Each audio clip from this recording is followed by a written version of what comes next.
మనికా విశ్వకర్మ గారు miss universe ఇండియాగా గెలుపొందడం జరిగింది. Okay, వీరు ఇప్పుడు థాయిలాండ్లో నిర్వహించబోయేటువంటి 74th మిస్ యూనివర్స్ పోటీలకి ఇండియా నుంచి అఫీషియల్గా పాల్గొనబోతున్నారు. ఓకే, 2025 మిస్ యూనివర్స్ ఇండియాగా ఎవరు గెలుచుకున్నారు అంటే మనికా విశ్వకర్మ. ఓకే, వారు ఇప్పుడు 74th థాయిలాండ్లో నిర్వహించబోయేటువంటి 74th మిస్ యూనివర్స్ పోటీలకి అఫీషియల్గా ఇండియా నుంచి పాల్గొనబోతున్నారు. సో వీరికి సంబంధించిన డీటెయిల్స్ చూద్దాము. ఓకే, సో రహే సింగ్ ఎవరైతే ఉన్నారో వారు 2024లో మిస్ యూనివర్స్ ఇండియాగా గెలుపొందడం జరిగింది. వారు ఇప్పుడు విశ్వకర్మ గారికి బేసిక్గా మనికా విశ్వకర్మ గారికి క్రోన్ ఏదైతే కిరీటం ఉందో దాన్ని ధరించడం జరిగింది.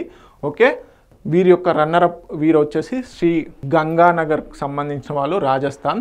ఓకే, మిస్ యూనివర్స్ రాజస్థాన్ 2024 పోటీలో వీరు గెలుపొందడం జరిగింది. ఎవరు? మనికా విశ్వకర్మ గారు. సో వీరు ఎవరిని ఓడించారు? ఫస్ట్ రన్నరప్ కనుక చూసుకున్నట్లయితే తాన్యా శర్మ ఫ్రమ్ ఉత్తరప్రదేశ్.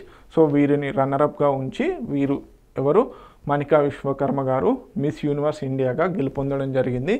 తర్వాత మనకి మిస్ యూనివర్స్గా ఎవరెవరు గెలుపొందారు ఇప్పటివరకు కనుక చూసుకున్నట్లయితే ఇది వరల్డ్ లెవెల్లో, ఇది వచ్చేసి ఇండియా లెవెల్లో. వరల్డ్ లెవెల్లో వచ్చేసి మిస్ యూనివర్స్గా సుస్మితా సేన్ గారు first Indian women to win miss universe. Okay, 1994. అదేవిధంగా లారా దత్తా 2000 ఇయర్లో పార్టిసిపేట్ చేయడం జరిగింది, సెకండ్ ఇండియన్ మిస్ యూనివర్స్. అదేవిధంగా హరాంజు సంధు. ఓకే, హరాంజ్ సంధు ఎవరైతే ఉన్నారో 2021లో వీరు మిస్ యూనివర్స్ పోటీలలో గెలుపొందడం జరిగింది. ఇప్పటివరకు మనకి మొత్తం 3 మిస్ యూనివర్స్ పోటీలలో గెలుపొందడం జరిగింది. ఎవరు అనేది చాలా ఇంపార్టెంట్. వారి క్రోనలాజికల్ ఆర్డర్ అడిగే ఛాన్సెస్ ఉన్నాయి. ఇప్పుడు మనికా విశ్వకర్మ గారు మనకి 74th మిస్ యూనివర్స్ పోటీలలో పాల్గొనబోతున్నారు.